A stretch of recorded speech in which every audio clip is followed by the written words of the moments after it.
Vous sentez la mouvance, pour ne pas dire les partis de la mouvance, prêts pour les élections de 2026? Oui et non. Oui et non. Oui, parce que les mouvanciers, comme toutes les formations politiques, savent qu'il y a des élections qui s'approchent, les élections générales de 2026. Donc, chacun à son niveau, au niveau des mouvanciers, bien évidemment, chacun essaie de travailler pour se faire positionner. Surtout que nous savons, par exemple, que les élections législatives, ceux qui seront élus à partir de janvier 2026, en ce qui concerne les députés, sont élus pour un mandat de 5 ans pour une première fois, parce que jusque-là, c'était des mandats de 4 ans. Le mandat spécial qui est en cours, qui est un mandat de 3 ans. Sauf que, je dirais non encore, parce que au niveau de cette même mouvance, comme les partis politiques, c'est qu'il y a une guerre à l'interne. Une guerre, et ce n'est pas seulement dans la grande guerre qui oppose l'opposition à la mouvance, il y a une guerre à l'interne au niveau des grands blocs, que ce soit au niveau de la mouvance comme au sein de l'opposition aussi. Donc vous prenez les partis de la mouvance aujourd'hui qui sont confrontés à plusieurs réalités. Il y a ceux qui veulent être maires, ceux qui veulent être députés, et c'est difficile. Et ceux qui sont partagés entre les deux. On va difficile à arbitrer. D'accord. Allez, comment vous voyez les choses? Vous sentez les partis de la mouvance vraiment prêts pour 2026? Mohamed Akintola? Je crois que les partis de la mouvance présidentielle s'apprêtent. C'est ce que je dirais, parce qu'être prêt, on ne l'est jamais. Juste, on ne l'est jamais totalement. En effet, jusqu'au soir des élections, parce que c'est une arène politique qui est faite de compétition, qui est faite de stratégie, d'adaptation aux réalités au jour le jour. Mais pour ce qui est quand même des prémices de cette compétition-là, je crois que les partis de la mouvance présidentielle dans leur ensemble font le nécessaire, et en suivant le calendrier électoral qui est connu de tous. C'est-à-dire qu'à l'heure actuelle, en plus de s'apprêter pour tout ce qui est administratif et autres, pour la Sénat et autres, nous voyons quand même les partis sur le terrain en train de se mobiliser, de se remobiliser. Comme l'a dit le doyen Atikpato tout à l'heure, oui, la guerre à l'interne des partis politiques, mais ce n'est pas spécifique en fait. Je n'appellerais même pas ça guerre. C'est logique, c'est réel, ça a toujours été cette réalité-là au sein des partis politiques, parce que les enjeux sont là, et bien que militant tous pour maintenir le pouvoir au sein de la grande majorité présidentielle, chaque individu s'y trouve parce qu'il a des intérêts à défendre.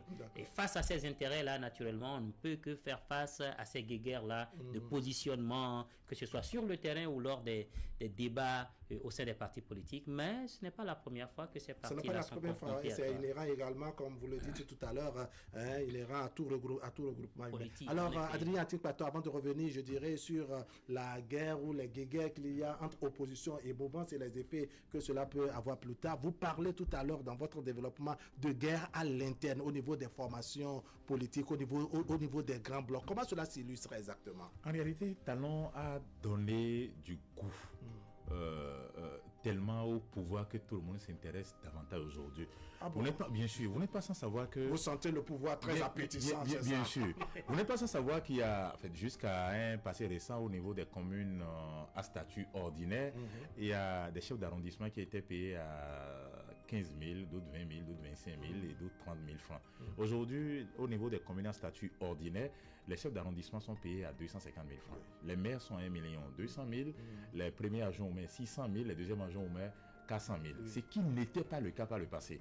Quelqu'un qui n'a pas un statut social normal, quelqu'un qui peine à manger et qui s'assure, et peut-être qui n'a pas assez de niveau, qui n'a jamais mis pied peut-être à l'université, ou qui a à peine le CEP, et qui devient peut-être maire ou premier agent au maire ou deuxième agent au maire, est sûr de gagner soit 1 200 000, soit étant donné que la loi ne fixe pas le niveau intellectuel. Il faut savoir lire écrit, c'est tout. Alors, donc, du coup, et quand on sait qu'il y a ça dedans, tout le monde couvert. Tout le monde couvert. Même sur au niveau des chefs d'arrondissement qui sont aujourd'hui au niveau, je prends juste des communes à statut ordinaire, c'est pour dire les communes intermédiaires, les communes à statut particulier sont encore beaucoup plus payés. Au niveau des intermédiaires, ils sont à 300 000 francs pour les chefs d'arrondissement. Quelqu'un qui n'a pas de niveau outre mesure, mais qui sait, qui n'a pas trop étudié, mais qui est sûr de gagner 300 000 francs en dehors de tout ce que vous connaissez, il court. C'est à cause de ces choses qu'il y a la guerre à l'interne. Et c'est le moment fixe où il y a des coups bas. Pour quelqu'un qui a déjà géré, on essaie de trouver les failles de sa gestion au niveau, à l'interne. Qu'on sort pour dire pour ces différentes raisons, il ne faut plus le positionner. Et estimer qu'il a déjà géré et qu'il faut donner la place à d'autres personnes, qu'ils soient jeunes, qu'ils soient la première fois ou la deuxième fois, et tout, on dit, bon, il faut gérer. Mais en réalité, c'est l'argent qui intéresse les plus. Et parce que la preuve, c'est que si vous interrogez comme un appât, si vous interrogez la plupart de ceux qui veulent aller aux élections, que ce soit aux législatives comme aux communales, ils n'ont pas une idée, autre mesure à défendre. La plupart, c'est qu'ils sont sûrs de gagner un salaire, surtout pour ceux qui n'ont jamais touché à ce genre de salaire, ils sont sûrs. Donc, ils n'ont rien. Quand vous les interrogez, ils sont vides en réalité dans la tête, mais parce qu'ils savent qu'il y a de l'argent derrière, tout le monde se dit, bon, il faut courir pour aller. Et pour courir, il faut faire d'ailleurs cette guerre à l'interne. Et c'est pour ça il y a des cas d'envoûtement, sorcellerie, et puis les mensonges, des coups bas, des manipulations, tout ce que vous savez qui existe.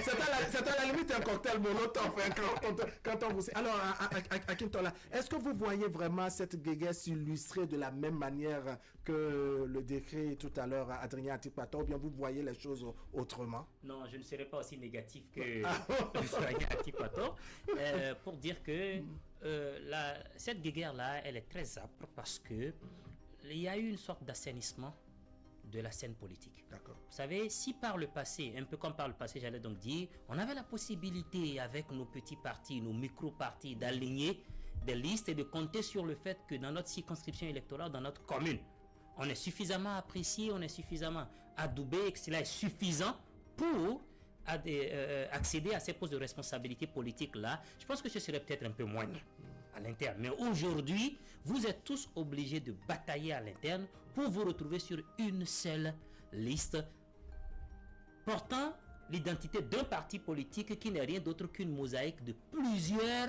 micro-partis où il y a des lobbies par ici et par là à l'interne.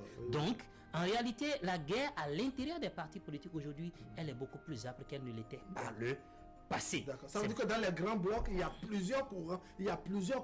Mais ça a toujours été le cas. Il faut juste partir de la manière dont ces blocs-là se sont constitués. Et ce n'est pas spontanément par le fait que non. D'ailleurs, même, lorsque vous voyez à la tête de ces partis politiques-là, ou comme les leaders de ces partis politiques-là, ou à l'Assemblée nationale, ou dans les collectivités locales, combien de nouvelles têtes voyez-vous réellement qui n'ont pas déjà pris part à un parti politique, n'ont pas été chefs de parti politique ou membres d'un bureau exécutif national ou bureau politique d'un parti politique par le passé. Donc, quoi qu'il arrive, on ne se départ pas totalement de son passé. C'est parce que d'une manière ou d'une autre aujourd'hui, à cause de la réforme du système partisan, on se retrouve contraint pour certains partis politiques à travailler ensemble, à collaborer avec. Et dans même si on peut se regarder en chien de faïence, bien sûr on fait l'effort qu'il faut. Donc, cela peut donc justifier le caractère assez âpre de cette guerre-là à l'intérieur des partis politiques. Il faut que ce soit mon camp, il faut que ce soit moi, ou il faut que ce soit les miens, parce qu'il n'y a pas beaucoup à distribuer. D'accord. Alors, il y a la guerre au sein des formations politiques. Est-ce que ce n'est pas de nature également à fragiliser, je dirais, ces partis politiques et donc avantager les autres partis adversaires, les autres partis d'en face? Ce n'est pas exclu, parce que la guerre n'arrange toujours pas les choses, un peu comme l'histoire qui ne favorise toujours pas les choses. Si des gens rentrent dans ce combat, parce qu'il y a des militants, des leaders qui attendent de ne pas se retrouver sur des différentes listes pour déclencher la guerre. Et cette guerre, ça peut se mener à l'interne. On reste à l'interne, mais on détruit la formation politique de l'interne en travaillant pour renforcer le camp adverse. Et ça a été toujours comme ça. Et ne soyons pas surpris de voir encore, que ce soit avec les 4 formations politiques de la mouvance aujourd'hui, à savoir l'Union progressiste, le BR, et Mouel Bénin, et puis la Renaissance nationale. D'accord. Ne soyons pas surpris. Donc si des gens cherchent à se repositionner et qu'ils ne retrouvent pas leur nom sur la liste, ou comme Akintola l'a dit tantôt, si vous êtes un leader et qu'on ne positionne pas les vôtres, les gens se disent bon, c'est pas la peine, il vaut mieux aller renforcer peut-être le cousin du village qui est bien positionné sur une liste adverse. Il vaut mieux le faire pour s'assurer d'avoir au moins un élu dans la famille. Ça va se passer. Donc les partis de la mouvance à la dernière minute, qu'on ne se lève pas, vont renforcer involontairement ou volontairement voulu, inconsciemment ou inconsciemment, vont renforcer les partis de l'opposition.